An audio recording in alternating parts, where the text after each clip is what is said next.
ಆನೇಕಲ್ ತಾಲೂಕಿನ ಮುಗಳೂರು ಗ್ರಾಮ ಪಂಚಾಯಿತಿ ವ್ಯಾಪ್ತಿಯ ಮಹಲ್ ಚೌಡದೇನಹಳ್ಳಿ ಗ್ರಾಮದಲ್ಲಿ ಪ್ರಥಮ ಏಕಾದಶಿ ದಿನದ ಅಂಗವಾಗಿ ಶ್ರೀ ಕೃಷ್ಣ ಜ್ಞಾನ ಮಂದಿರದ ಭಕ್ತಿ ವೇದಾಂತ ಗ್ರಂಥಾಲಯ ಉದ್ಘಾಟನೆ ಮತ್ತು ನಿರಂತರ ಮಾಸಿಕ ಭಜನಾ ಕಾರ್ಯಕ್ರಮಕ್ಕೆ ಖ್ಯಾತ ವೈದ್ಯರಾದ ಡಾಕ್ಟರ್ ಪರಮೇಶ್ವರ್ ಮತ್ತು ಮಾಜಿ ವಿಧಾನ ಪರಿಷತ್ ಸದಸ್ಯರಾದ ಸಿಆರ್ ಮನೋಹರ್ ಅವರು ಚಾಲನೆ ನೀಡಿ ಶುಭ ಹಾರೈಸಿದರು.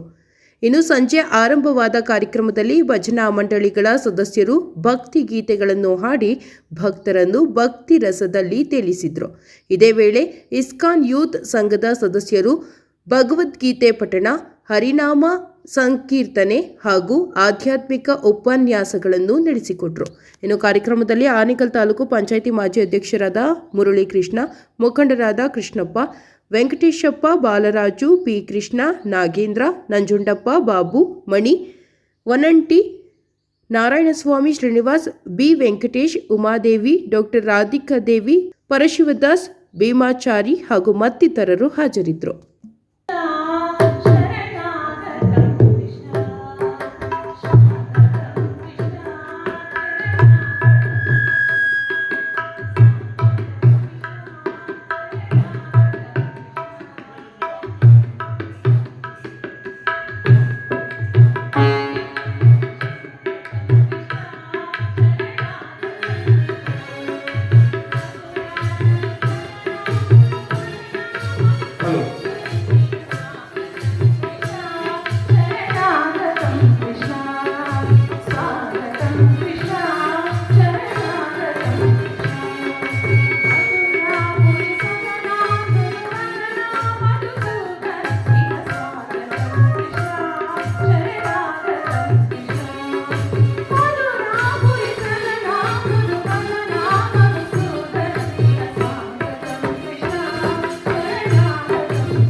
ಶುಭಾಶಯಗಳನ್ನು ತಮ್ಮೆಲ್ಲರಿಗೂ ಬಯಸಿ ಕೋರುತ್ತಾ ಈ ದಿನದ ಕಾರ್ಯಕ್ರಮ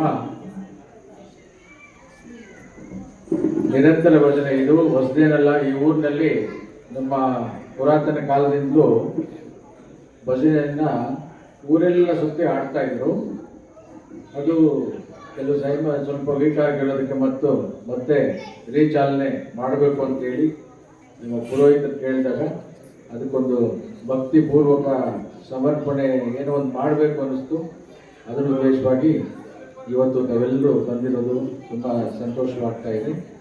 ಈ ಕಾರ್ಯಕ್ರಮದಲ್ಲಿ ಪುರಂದರ ದಾಸರ ಗೀತೆಗಳಲ್ಲಿ ಒಂದು ಮಲಗಿ ಪರಮಾದರಲ್ಲಿ ಪಾಡಲು ಕುಳಿತು ಕೇಳುವ,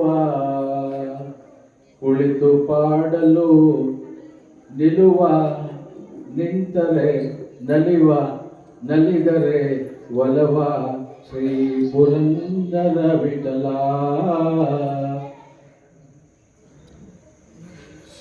ಕುಳಿತು ಮಲಗಿ ಪರಮಾನಂದರಲ್ಲಿ ಅಂದರೆ ಆನಂದದಲ್ಲಿ ಹಾಡಿದರೆ ಭಗವಂತ ಕುಳಿತು ಕೇಳ್ತಾನೆ. ನೀನು ಕುಳಿತು ಹಾಡಿದರೆ ಅವನು ನಿಂತು ಕೇಳ್ತಾನೆ. ನೀವು ನಿಂತು ಆಡಿದ್ರೆ ಅವನು ಕುಣಿತಾನೆ. ಹಾಗೆ ಬಸವೇಶ್ವರರ ಒಂದು ವಚನ ಇದೆ, ಸಮುದ್ರ ಘನವೆಂಬನೆ, ಸಮುದ್ರ ದೊಡ್ಡದ ಇಲ್ಲ, ಅದು ಧರೆ ಮೇಲೆ ಅಡಗಿದೆ, ಅಂದರೆ ಭೂಮಿಯ ಮೇಲೆ ಅಡಗಿದೆ. ಅಂದರೆ ಭೂಮಿಯೇ ಘನವೆಂಬನೆ, ಭೂಮಿ ದೊಡ್ಡದ ಇಲ್ಲ, ಅದು ಆದಿಶೇಷನ ಹಣೆಯ ಮೇಲೆ ಅಡಗಿದೆ.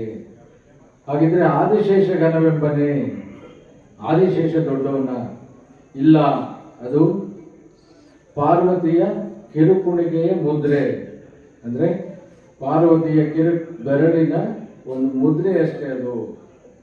ಹಾಗಿದ್ರೆ ಪಾರ್ವತಿ ಘನವೆಂಬನೆ, ಪಾರ್ವತಿ ದೊಡ್ಡವಳ ಇಲ್ಲ, ಅದು ಪರಮೇಶ್ವರನ ಅರ್ಧಾಂಗಿ.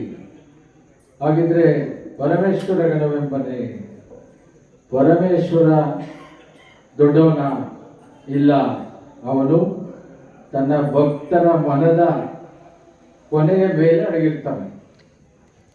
ಸಮುದ್ರ ದೊಡ್ಡದು, ಅದಕ್ಕಿಂತ ಭೂಮಿ ದೊಡ್ಡದು, ಅದಕ್ಕಿಂತ ನಾಗಶೇಷ ದೊಡ್ಡದು, ಅದಕ್ಕಿಂತ ಪಾರ್ವತಿ ದೊಡ್ಡದು. ಅಂದರೆ ಎಲ್ಲಕ್ಕಿಂತ ದೊಡ್ಡದಾದಂಥ ಪರಮೇಶ್ವರ ತನ್ನ ಭಕ್ತರ ಮನದ ಕೊನೆಯ ಮೇಲೆ ಅಡಗಿರ್ತಾನೆ. ಹಾಗೆ ಈ ಭಕ್ತಿ ಸಾಹಿತ್ಯ ಇದೊಂದು ನಿಜವಾದಂಥ ಒಂದು ನಮ್ಮ ಸಂಸ್ಕೃತಿಯಲ್ಲಿ ನಾವು ತೊಡಗಿಸ್ಕೊಳ್ಬೇಕಾಗಿದ್ದಂಥ ಒಂದು ಭಕ್ತಿಯಿಂದ ಬೆಳೆದರೆ ಭಗವಂತ ತನಗೆ ಎಲ್ಲರಿಗೂ ಕೂಡ ಒಲಿತಾನೆ. ಈ ಭಕ್ತಿ ಕಾರ್ಯಕ್ರಮದ ಉದ್ದೇಶ, ಈ ಭಜನಾ ಕಾರ್ಯಕ್ರಮ ಪುರಾತನ ಕಾಲದಿಂದಲೂ ನಡೀತಾ ಇತ್ತು ಈ ಊರಿನಲ್ಲಿ. ಅದು ನಾವು ಚಿಕ್ಕವರಿದ್ದಾಗ ಊರೆಲ್ಲ ಭಜನೆ ಮಾಡ್ಕೊಂಡು ಸುತ್ತಾ ಇದ್ರು. ನಮ್ಮ ತಾತವರೆಲ್ಲರೂ ಬಹಳ ಚೆನ್ನಾಗಿ ಆಗ್ತಾ ಇತ್ತು. ಅದೇ ರೀತಿ ನಾನು ಕೂಡ ಈ ದೇವಸ್ಥಾನದಲ್ಲಿ ಭಜನೆ ಮಾಡ್ತಾ ಇದ್ರು. ನಮ್ಮ ಬಾಲರಾಜ್ ಅವರು ತಂಡ ಬಹಳ ಸುಂದರವಾಗಿ ಭಜನೆ ಮಾಡ್ತಾ ಇದ್ರು. 4 ಗಂಟೆ ರಾತ್ರಿಗೆ ನಾನು ಬರ್ತಾ ಇದ್ದೆ ಭಜನೆಗೆ, ಸುಮಾರು 5-6 ವರ್ಷ ಹಿಂದೆ. ಆಮೇಲೆ ತದನಂತರ ಅದು ಸ್ವಲ್ಪ ಸ್ಟಾಪ್ ಆಯಿತು. ಮತ್ತೆ ಅವ್ರು ನಡೆಸ್ತಾ ಇದ್ದಾರೆ, ವಾರ ನಡೆಸ್ತಾ ಇದ್ದಾರೆ. ಆದರೆ ಭಕ್ತರು ಸೇರ್ತಾ ಇಲ್ಲ ಅನ್ನೋ ಉದ್ದೇಶ ಅವರು ಕೇಳಿ ಬಂತು. ಅದಕ್ಕೆ ನಂದು ಒಂದು ಭಕ್ತಿ ಸಮರ್ಪಣೆ ಇರಲಿ, ದೇವರ ಒಂದು ಭಕ್ತಿಯಲ್ಲಿ ನಾವು ಕೂಡ ತೊಡಗಿಸ್ಕೊಳ್ಳೋಣ. ಈ ಒಂದು ದೇವಸ್ಥಾನದ ನಮ್ಮ ಚರಿತ್ರೆಯನ್ನು ಉಳಿಸೋಣ ಅಂತೇಳಿ ಮನಸ್ಸು ಮಾಡಿ, ಆಮೇಲೆ ನಮ್ಮ ಮನೋಹರವರು ಕೇಳಿದರೆ, ಎಲ್ಲರೂ ಸಹಕಾರ ಕೊಟ್ಟು ಅವರು ಕೂಡ ಸಾಕಷ್ಟು ಜನ ಸಹಾಯ ಮಾಡಿದ್ದಾರೆ. ಇದು ಈ ಥರ ಕಾರ್ಯಕ್ರಮಗಳು ಆಗಬೇಕು ಅಂದರೆ ಈ ನಮ್ಮ ಇತಿಹಾಸದಲ್ಲಿ ಇವೆಲ್ಲ ಕೂಡ ಭಕ್ತಿ ಪೂರ್ವಕ ಆಗಬೇಕು ಅಂದರೆ ಸ್ವಯಂ ಸೇವಕರಿಂದ ಮಾತ್ರ ಸಾಧ್ಯ. ಈ ಥರ ಕಾರ್ಯಕ್ರಮಗಳು ಸ್ವಯಂ ಸೇವದ ಮೂಲಕ ಆಗಬೇಕು. ತಾವು ಭಕ್ತರು ಸ್ವಯಂವಾಗಿ ಬಂದು ಭಕ್ತಿಯ ಸಮರ್ಪಣೆಯನ್ನು ಮಾಡಿದಾಗ ಮಾತ್ರ ಭಗವಂತ ಒಲಿತಾನೆ ಅಂತ ನಮ್ಮ ಒಂದು ಇತಿಹಾಸವಿದೆ. ಅದೇ ರೀತಿ ತಾವೆಲ್ಲರೂ ಕೂಡ ಮನಸ್ಸು ಮಾಡಿ ಸಹಕರಿಸಿದ್ದೀರ. ಎಲ್ರಿಗೂ ಕೂಡ ಒಳ್ಳೆಯದಾಗಲಿ. ಈ ಒಂದು ಕಾರ್ಯಕ್ರಮ ಮುಂದೆ ನಡ್ಕೊಂಡು ಹೋಗಲಿ. ಈ ಕಾರ್ಯಕ್ರಮದ ಉದ್ದೇಶ ಏನು ಅಂದರೆ, ಮತ್ತೊಂದು ಈ ಬರೀ ಭಜನೆ ಪ್ರವಚನ ಇಷ್ಟಕ್ಕೆ ಇದು ಮೀಸಲಾಗಬಹುದು. ಇದು ಮುಂದುವರಿಸಿ ಒಂದು ಗ್ರಂಥಾಲಯವಾಗಿ ಇದನ್ನು ಪರಿವರ್ತನೆ ಮಾಡೋಣ ಅಂತ ಉದ್ದೇಶದಿಂದ ಈ ಭಕ್ತಿ ವೇದಾಂತ ಗ್ರಂಥಾಲಯವನ್ನು ಇವತ್ತು ಈ ದೀಪ ಬೆಳಗಿಸೋದ್ರ ಮೂಲಕ ಉದ್ಘಾಟನೆಯನ್ನು ಬೆಂಗಳೂರು ಮಾಡಿದ್ದಾರೆ. ಈ ಒಂದು ಭಕ್ತಿ ವೇದಾಂತ ಗ್ರಂಥಾಲಯ ಪ್ರತಿದಿನ ಬೆಳಗಿನ ಸಾಯಂಕಾಲ ರಾತ್ರಿ ಎಲ್ಲ 24 hours ಓಪನೇ ಇರ್ತದೆ.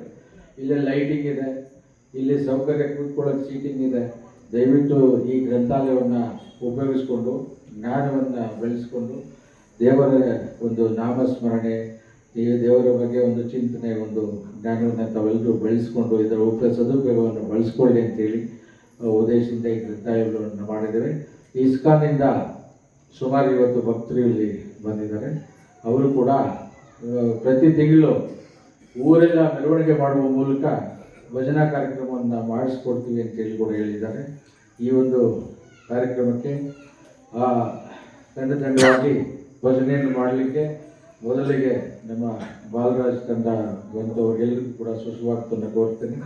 ತದನಂತರ ನಮ್ಮ ಭೀಮಾಚಾರಿ ತಂಡ ಕೂಡ ಬಂದಿದೆ, ಅವ್ರಿಗೂ ಕೂಡ ಎಲ್ಲರಿಗೂ ಪರವಾಗಿ ಸುಸ್ವಾಗತವನ್ನು, ಭಕ್ತಿಪೂರ್ವಕ ಸುಸ್ವಾಗತವನ್ನು ಕೋರ್ತೇನೆ. ಹಾಗೆ ದೇವನಹಳ್ಳಿಯಿಂದ 4 ಜನ ನಮ್ಮ ದಾಸರು, ಪರಶಿವದಾಸರು ಕರ್ಕೊಂಡ್ಬಂದಿದ್ದಾರೆ. ಅವರು ಕೂಡ ತುಂಬ ಚೆನ್ನಾಗಿ ನಾಮಕೀರ್ತನೆ ಸಂಕೀರ್ತನೆ ಮಾಡ್ತಾರೆ. ಅವರೆಲ್ಲರಿಗೂ ಕೂಡ ತಮ್ಮೆಲ್ಲರೂ ಪರವಾಗಿ ಭಕ್ತಿಪೂರ್ವಕ ಸುಸ್ವಾಗತವನ್ನು ವಹಿಸಿ ಇವತ್ತಿನ ಬಂಧು ಮಿತ್ರರು, ಇಲ್ಲಿ ಆಗಮಿಸಿರ್ತಕ್ಕಂಥ ಬಂಧು ಮಿತ್ರರು ಎಲ್ಲರಿಗೂ, ಹಿರಿಯರಿಗೂ, ಕೆರಿಗಳಿಗೂ, ಎಲ್ಲ ಅತಿಥಿಗಳಿಗೂ ಸುಸ್ವಾಗತವನ್ನು ಕೋರುತ್ತಾ, ಗ್ರಾಮದಲ್ಲಿ ಇವತ್ತು ಕಲಿಯುಗ ದೈವ ವೆಂಕಟೇಶ್ವರನ ಒಂದು ಏಕಾದಶಿ ಹಬ್ಬದ ದಿನ ನಮ್ಮ ಡಾಕ್ಟರ್ ಪರಮೇಶ್ವರ್ ಅವರು ಇವತ್ತು ಶ್ರೀಕೃಷ್ಣ ಭಜನಾ ಮಂದಿರ ಅಂತೇಳಿ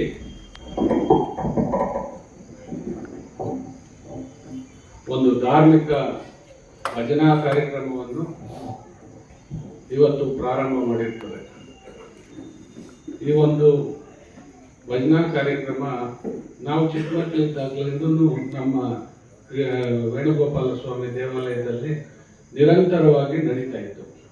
ಪ್ರತಿ ವಾರ ಶನಿವಾರ ಊರೆಲ್ಲ ಸುತ್ತಿ ರಾಮದೊಣ್ಣೆ ತಗೊಂಡು ಭಜನೆ ಎಲ್ಲ ಕಲಾವಿದರು ಇಡೀ ಊರು ಸುತ್ತಿ ಒಂದು ಕೀರ್ತನೆಗಳನ್ನ ಭಗವಂತನ ಒಂದು ಹಾಡಿದ್ರು, ಕೀರ್ತನೆಗಳು ಹಾಡಿ ನಾವೆಲ್ಲ ಚಿಕ್ಕ ಹುಡುಗರಿಂದ ನಾವು ನೋಡ್ಕೊ ಬಂದಿರ್ತೀವಿ. ಈಗ ನಮ್ಮ ಗ್ರಾಮದಲ್ಲಿ ಒಂದು ಧಾರ್ಮಿಕವಾಗಿ ಇವತ್ತು ಒಂದು ಒಳ್ಳೆಯ ದಿನಗಳನ್ನ ನಾವು ನೋಡ್ತಾ ಇದ್ದೀವಿ. ಎಷ್ಟೋ ದಿನಗಳಿಂದ ಇವತ್ತು ವೇಣುಗೋಪಾಲ ಸ್ವಾಮಿಯ ಒಂದು ದೇವಾಲಯ ಜೀರ್ಣೋದ್ಧಾರ ಮಾಡಬೇಕು ಅಂತೇಳಿ ಸತತವಾಗಿ ನಾವು ಅಂದ್ಕೊಂಡ್ರೂ ಆಗಲಿಲ್ಲ. ಇವತ್ತಿನ ದಿನ ಅದು ಒಂದು ಪ್ರಾರಂಭ ಆಗಿದೆ. ಅದೇ ರೀತಿ ಇವತ್ತು ನಮ್ಮ ಡಾಕ್ಟರ್ ಪರಮೇಶ್ ಅಣ್ಣನವರು ಇವತ್ತು ಈ ಒಂದು ಕಾರ್ಯಕ್ರಮನ ಒಂದು ಆಯೋಜಿಸಿದ್ದಾರೆ. ಇದು ನಿರಂತರವಾಗಿ ನಡೀಲಿ. ನಮ್ಮ ಗ್ರಾಮದಲ್ಲಿ ಎಷ್ಟೋ ಜನಕ್ಕೆ ಈ ಒಂದು ಗ್ರಂಥಾಲಯ ಕೂಡ ಒಂದು ಸದುಪಯೋಗ ಪಡಿಸ್ಕೊಳ್ಳಿ, ಮಕ್ಕಳೆಲ್ಲ ಓದಲಿ, ಒಂದು ಜಾಗದಲ್ಲಿ ಕೂತ್ಕೊಂಡು ಒಳ್ಳೆಯ ಒಂದು ಬೆಳವಣಿಗೆ ಅಂತ ನಾನು ಈ ಸಂದರ್ಭದಲ್ಲಿ ಹೇಳಲಿಕ್ಕೆ ಇಷ್ಟಪಡ್ತೀನಿ. ನಾವಿವತ್ತು ನಮ್ಮ ದಿನಚರಿ ಏನೇ ಇರ್ಬೋದು, ನಾವು ಸರ್ವಂ ಕೃಷ್ಣಾರ್ಪಣಂ ಅಂತ ಹೇಳ್ತೀವಿ. ನಾವು ಅಹಂ ಕೃಷ್ಣಾರ್ಪಣಂ ಅಂತೀವಿ, ಸರ್ವಂ ಕೃಷ್ಣಾರ್ಪಣಂ ಅಂತ ಹೇಳ್ತೀವಿ. ಯಾಕಂದ್ರೆ ಎಲ್ಲ ಭಗವಂತನ ಇಚ್ಛೆ. ನಾವಿವತ್ತು ಏನೇ ಮಾಡಲಿ ಅದೆಲ್ಲ ಭಗವಂತನ ಒಂದು ಇಚ್ಛೆ ಅಂತ ನಾನು ಹೇಳಲಿಕ್ಕೆ ಇಷ್ಟಪಡ್ತೀನಿ. ಯಾಕೆಂದ್ರೆ ಆ ಭಗವಂತನೇ ಇವತ್ತು ಪ್ರತಿಯೊಂದು ನಮ್ಮ ಕೈಲಿ ಮಾಡಿಸ್ತಕ್ಕಂಥದ್ದು. ಇವತ್ತು ಒಂದು ಒಳ್ಳೆಯ ಸಂದರ್ಭ, ಮಹಾಚೌಡೇನಹಳ್ಳಿಗೆ ಈಗ ಬಸವೇಶ್ವರ ಇಲ್ಲಿ ಈಶ್ವರನ ದೇವಸ್ಥಾನ ಬರುತ್ತೆ, ಮತ್ತೆ ವೇಣುಗೋಪಾಲ ಸ್ವಾಮಿ ದೇವಸ್ಥಾನ ಈಗಾಗಲೇ ಪ್ರಾರಂಭ ಆಗಿದೆ. ಇಂಥ ಒಂದು ಭಕ್ತಿ ಕೈಕರ್ಯಗಳು ಸದಾ ನಡೀತಾ ಇರಲಿ. ಇವತ್ತು ಉದ್ಘಾಟನೆ ಆಗಿರ್ತಕ್ಕಂಥ ಒಂದು ಈ ಕಾರ್ಯಕ್ರಮ ನಿರಂತರವಾಗಿ ನಡೀಲಿ, ಎಲ್ಲರೂ ಭಾಗವಹಿಸಿ ಅಂತ ಹೇಳ್ತಾ ಈ ಒಂದು ಭಕ್ತಿ ಮಂದಿರ, ಭಜನಾ ಮಂದಿರಕ್ಕೆ ಶುಭವಾಗಲಿ ಅಂತೇಳಿ ನನ್ನ ಮಾತು ಮುಗಿಸ್ತೇನೆ. ಎಲ್ಲರಿಗೂ ಕೊಡ್ಲಿಕ್ಕೋಸ್ಕರ ಈ ಜ್ಞಾನ ಮಂದಿರವನ್ನ ಡಾಕ್ಟರ್ ಪರಮೇಶ್ವರ್ ಅವರು ಉದ್ಘಾಟನೆ ಮಾಡಿದ್ದಾರೆ. ಸೊ ಅದಕ್ಕಾಗಿ ನಮ್ಮ ಇಸ್ಕಾನ್ ತಂಡದಿಂದ, ಇಸ್ಕಾನ್ ವತಿಯಿಂದ ನಾವು ತುಂಬಾ ಹೃದಯಪೂರ್ವಕವಾಗಿರುವಂತ ಧನ್ಯವಾದಗಳನ್ನ ತಿಳಿಸ್ತಾ ಇದ್ದೇವೆ. ಇದೇ ಕೆಲಸ 5,000 ವರ್ಷಗಳ ಹಿಂದೆ ಶ್ರೀಕೃಷ್ಣ ಸ್ವತಃ ಮಾಡಿದ್ರು. ಯಾರಿಗೆ? ಅರ್ಜುನನಿಗೆ. ಇನ್ನು ಬರುವಂತ ಸಾವಿರಾರು ಲಕ್ಷಾಂತರ ವರ್ಷಗಳಲ್ಲೂ ಸಹ ಭಗವದ್ಗೀತೆಯ ಜ್ಞಾನ ಎಷ್ಟು ಚಿರವಾಗಿರುವಂತ ಜ್ಞಾನ ಆಗಿರುತ್ತೆ ಅಂದ್ರೆ ಅದು ಯಾವತ್ತೂ ಔಟ್ಡೇಟ್ ಆಗಲ್ಲ.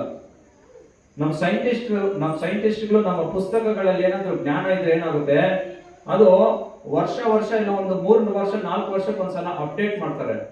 ಭಗವದ್ಗೀತೆಯಲ್ಲಿ ಅಪ್ಡೇಟ್ ಎಲ್ಲ ಏನಿರಲ್ಲ. ಇನ್ನ 10,000 ವರ್ಷ ಅಲ್ಲ, 1,00,000 ವರ್ಷ ಆದ್ರೂ ಸಹ ಭಗವದ್ಗೀತಾ ನಾಲೆಜು ಅದು ಅಪ್ಡೇಟೆಡ್ ನಾಲೆಜ್ ಆಗಿರುತ್ತೆ. ಯಾವುದೇ ರೀತಿಯಾಗಿರುವಂತಹ ಸಮಸ್ಯೆ ಬಂದ್ರು, social problem, economical problem, financial problem, ಏನೇ ಪ್ರಾಬ್ಲಮ್ ಇನ್ನ ಎಷ್ಟು ವರ್ಷಗಳಾದ್ಮೇಲೆ ಬಂದ್ರು ಸಹ ಎಲ್ಲದಕ್ಕೂ ಸರಿಯಾಗಿರುವಂತ ಸೊಲ್ಯೂಷನ್ ಕೊಡುವಂತ ಜ್ಞಾನ ಯಾವುದು ಅಂದ್ರೆ ಭಗವದ್ಗೀತೆಯ ಜ್ಞಾನ.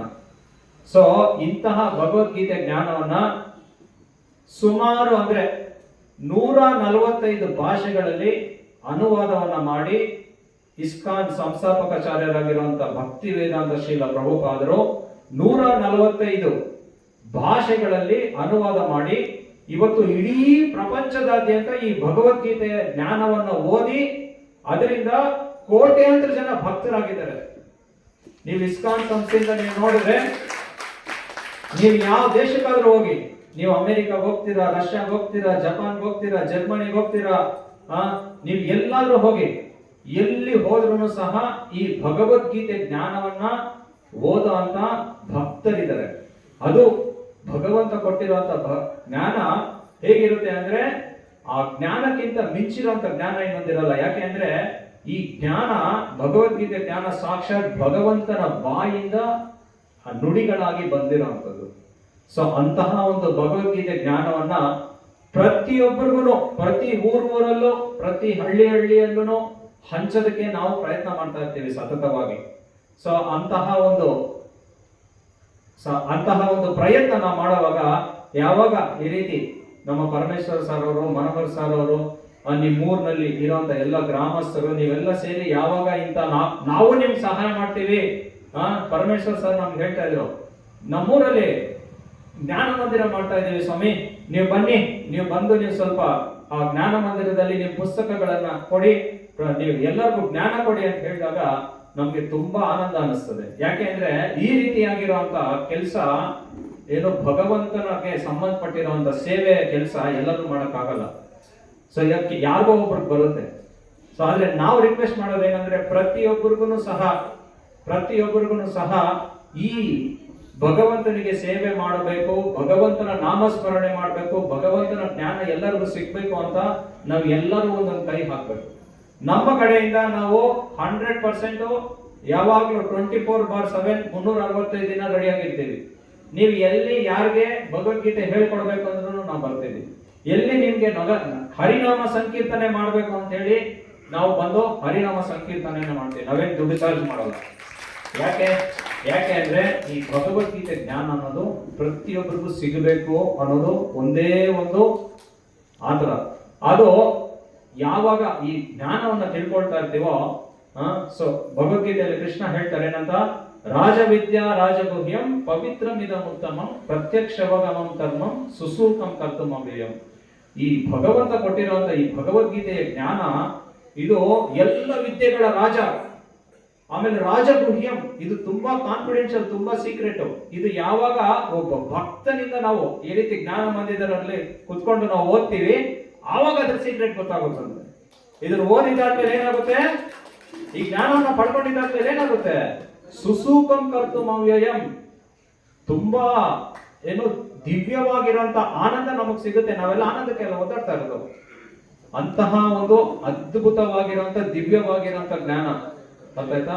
ಸೊ ಹಾಗಾಗಿ ಈ ಜ್ಞಾನ ಮಂದಿರ ತುಂಬಾ ವಿಶೇಷವಾಗಿರುವಂತ ಜಾಗ. ಸೊ ನೀವೆಲ್ಲರೂ ಸಹ ಈ ಊರಿನವರೇ ಅಲ್ಲ, ಸುತ್ತಮುತ್ತ ಊರುಗಳವ್ರು ಯಾರೇ ಇದ್ರು ಸಹ ಬನ್ನಿ. ಇಲ್ಲಿ ಹರಿನಾಮ ಸಂಕೀರ್ತನೆ ನಾವು ಇನ್ಮೇಲೆ ಮಾಡ್ತೀವಿ, ಪ್ರತಿ ವಾರನ ಪ್ರತಿ ತಿಂಗಳು ನಾವು ಮಾಡ್ತೀವಿ. ಆಮೇಲೆ ನೀವು ಬರ್ಬೋದು, ಇಲ್ಲಿ ನಾವು ಕ್ಲಾಸಸ್ ಕಂಡಕ್ಟ್ ಮಾಡ್ತೀವಿ. ನಿಮ್ಗೆ ಬೇಕಾದ್ರೆ ಟ್ರೈನಿಂಗ್ ಕೂಡ ಕೊಡ್ತೀವಿ. ನೀವು ಕೂಡ ಭಗವದ್ಗೀತಾ ಟೀಚರ್ ಆಗ್ಬೋದು.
Hare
ಬೆಂಗಳೂರು ಜಿಲ್ಲೆ ಆನೇಕಲ್ ತಾಲೂಕು ಸರ್ಜಾಪುರ ಹೋಬಳಿ ಮಹಲ್ ಚೌಡದೇನಹಳ್ಳಿ ಗ್ರಾಮ. ಈ ಮಹಲ್ ಚೌಡದೇನಹಳ್ಳಿ ಗ್ರಾಮದ ಚರಿತ್ರೆ ಏನು ಅಂದರೆ, ಮಹಾರಾಜರು ಇಲ್ಲಿ ಬಂದು 8 ದಿವಸ ವಾಸವಿರ್ತಾ ಇದ್ರಂತೆ. ಮೊದಲು ಈ ಊರಿಗೆ ಚೌಡದೇನಹಳ್ಳಿ ಅಂತಿತ್ತು. ಅವರು ಬಂದು ವಾಸವಿರೋದಕ್ಕೆ ಏದಕ್ಕೆ ಅಂದರೆ, ಈ ಊರಿನಲ್ಲಿ ಪಟೇಲರು ಅವರು ಬಂದಾಗ ಬರಗಾಲಕ್ಕೆ 1000 ಮೂಟೆ ಅಕ್ಕಿ ಮತ್ತು 1000 ಮೂಟೆ ರಾಗಿಯನ್ನು ಕೊಡ್ತಾ ಇದ್ರಂತೆ.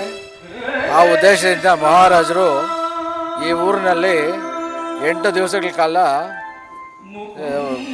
ಠೇವಣಿ ವಾಸ ಇರ್ತಾ ಇದ್ರಂತೆ. ಈ ಊರಿನ ಮಹತ್ವ, ಈ ಶ್ರೀಕೃಷ್ಣ ದೇವಸ್ಥಾನ, ಶ್ರೀ ವೇಣುಗೋಪಾಲ ಸ್ವಾಮಿ ದೇವಸ್ಥಾನ, ಈ ದೇವಸ್ಥಾನದ ಒಂದು ಭಕ್ತಿ ವೃಂದ ಏನು ಪುರಾತನ ಕಾಲದಿಂದಲೂ ಭಜನೆ ಮಾಡಿಕೊಂಡು ದೇವರ ಭಕ್ತಿಯಲ್ಲಿ ತೊಡಗ್ತಾ ಇದ್ರು.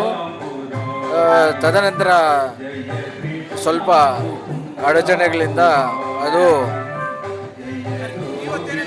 ಭಜನೆ ಕಡಿಮೆ ಆಗ್ತಾ ಬಂತು. ಅದಕ್ಕೆ ಆ ಭಜನೆ ಭಕ್ತಿಯನ್ನು ಜನಗಳಲ್ಲಿ ಮರುಕಳೆ ತರಿಸಲು ಈ ಒಂದು ಕಾರ್ಯಕ್ರಮವನ್ನು ಏರ್ಪಡಿಸಿ, ಈ ಕಾರ್ಯಕ್ರಮದಲ್ಲಿ ಶ್ರೀಯುತ ಮಾಜಿ ಸಂಸದರು MLC ಆದಂಥ CR ಮನೋಹರ್ ಅವರು ಭಾಗವಹಿಸಿದರು, ಶ್ರೀ R ಕೃಷ್ಣಪ್ಪನವರು ಭಾಗವಹಿಸಿದರು, ಶ್ರೀ ನಾಗೇಂದ್ರಪ್ಪನವರು, ದೊಂಬಸಂದ್ರದಿಂದ ಶ್ರೀ ಕಮಲೇಶ್ ಪ್ರಭುರವರು, ಶ್ರೀ ಸವಿತಾ ಮೇಡಮ್ ಅವರು, ಹಾಗೆ ಈ ಊರಿನ ಗ್ರಾಮಸ್ಥರು, ಊರಿನ ಗ್ರಾಮಸ್ಥರು ಎಲ್ಲರೂ ಕೂಡ ಭಕ್ತಿ ತಂಡಗಳು, ಭಜನಾ ತಂಡಗಳಿಂದ ಬಾಲರಾಜು ತಂಡ, ಹಾಗೆ ದೇವನಹಳ್ಳಿಯ ಶ್ರೀ ಪರಶಿವದಾಸು ತಂಡ, ಹಾಗೆ ಸರ್ಜಾಪುರದಿಂದ ಬ್ರಹ್ಮಚಾರಿಯವರ ತಂಡ ಭಾಗವಹಿಸಿ ಈ ಕಾರ್ಯಕ್ರಮವನ್ನು ತುಂಬು ಯಶಸ್ವಿಗೊಳಿಸಿದ್ದಾರೆ.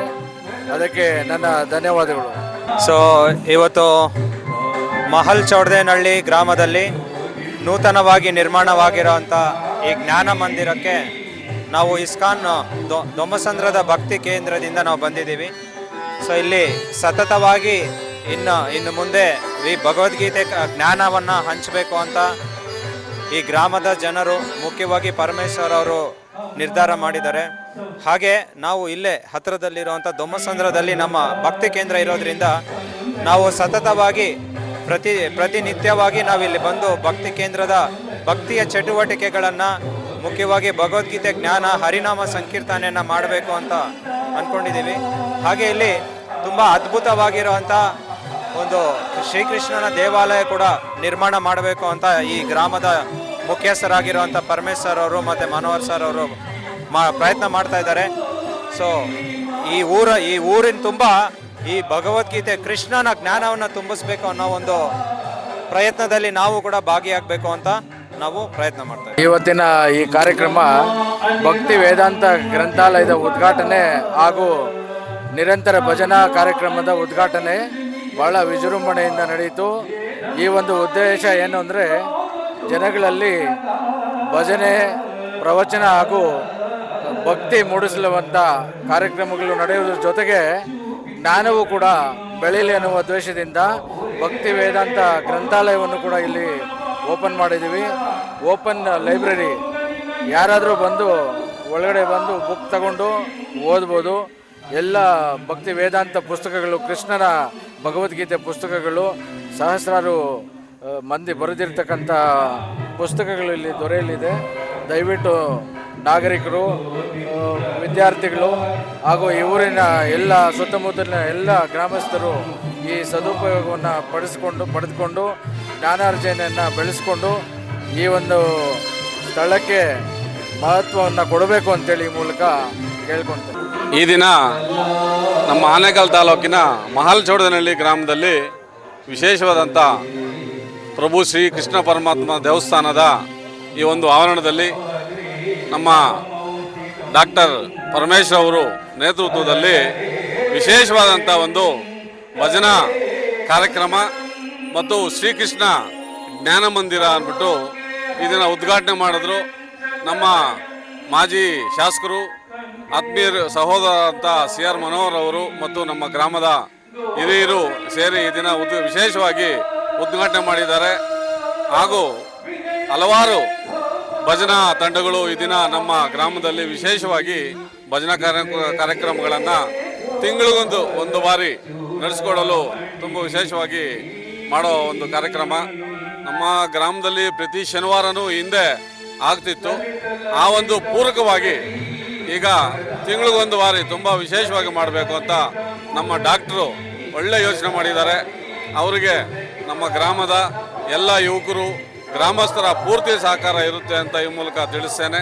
ಅದು ಜೊತೆಯಲ್ಲಿ ಏನು ಜ್ಞಾನ ಭಂಡಾರ, ವಿಶೇಷವಾಗಿ ಬೆಳಗ್ಗೆ ನ್ಯೂಸ್ ಪೇಪರಿಂದ ಹಿಡಿದು ಪ್ರತಿ ಬುಕ್ಸು ಸಹ ಅವರು ವ್ಯವಸ್ಥೆ ಮಾಡಿಕೊಡ್ತಾ ಇದ್ದಾರೆ. ಗ್ರಾಮದ ಯುವಕರಿಗೆ ಉಪಯೋಗವಾಗಲಿ ಅಂತ ಅವರಿಗೆ ಮತ್ತೊಮ್ಮೆ ಗ್ರಾಮದ ಪರವಾಗಿ ವಿಶೇಷವಾದಂಥ ಧನ್ಯವಾದಗಳನ್ನು ತಿಳಿಸ್ತೇನೆ.